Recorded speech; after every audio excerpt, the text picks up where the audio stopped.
There we go. Welcome back to What's Inside. I'm Lincoln, this is Dan, and today we're going to cut open the undersea internet cable. So I had this question about 5 months ago. Where does the internet come from? Like, how do you get it? Does it come from satellites? Does it come from cables? Because I think it's pretty fascinating that you can put a video on the internet and at the same time somebody in England can watch it in 4K at the same time as somebody in Australia. About 6 months ago, we met two Googlers. I don't know if that's what you call them, but they work for Google and they make awesome videos. They have a YouTube channel called Nat and Lo. They asked us if we had the access of Google and we could ask Google anything that we could cut open, what would that be? And I want to see how the internet works, and are there cables? And if so, can we get some of these cables and can we cut them open? So today they said that they have the undersea internet cable for us. They got us a saw here in New York. Now we can destroy it. And do you think that we can cut into the cable that goes under the sea for the internet? Probably not. Probably not. Because what if like a shark came and bit it? There's a lot of questions that I have about this whole thing. Like, how do you take an internet cable and put it from like San Francisco, California, all the way to China? So here we are, we're at the YouTube space, New York City, and we're with our friends Nat and Lo. Hey. Hi. We had no idea where those cables were, like how we could get access to them. So we asked a bunch of people at Google, just kept asking another person. Finally hit the jackpot and someone said, well, there's an underwater sea cable that's being made right now, loaded onto a ship. It's going to be taking off in a week. This is like your one window of time to go and look at it. And we were like, oh my gosh, this is perfect. So Nat and I booked it up to New Hampshire and got this amazing tour of the factory as the cables were being made, loaded onto the ship. Like, one of these boats can carry all the cable you need to run it across the entire Atlantic Ocean. So the cable that we got to see being loaded onto the ship is going and connecting Florida to Brazil. People at school, they say that it runs through satellites, but now it actually runs through internet cables? So the majority of that traffic is actually going through these underwater sea cables.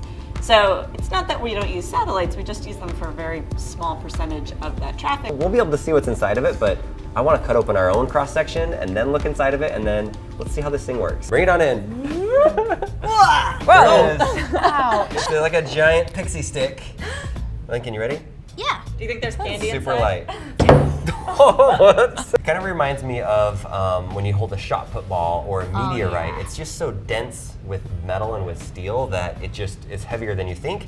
That's what this thing is like, which tells me there's going to be some pretty heavy metal in here. So when you said earlier that you could take this thing and it could go from across the entire Atlantic Ocean. There's a boat that has enough. So when you say that, you mean this entire thing, like the protection, the steel and everything, they could have a wire this much on one boat. Totally, yeah. What? We are learning something new. I didn't know this. This is fascinating. Did you guys know this? I don't know. Honestly, it's a bit bigger than I thought, and I'm wondering if this little saw that I bought at the store is gonna be sufficient for it, but that's what we do.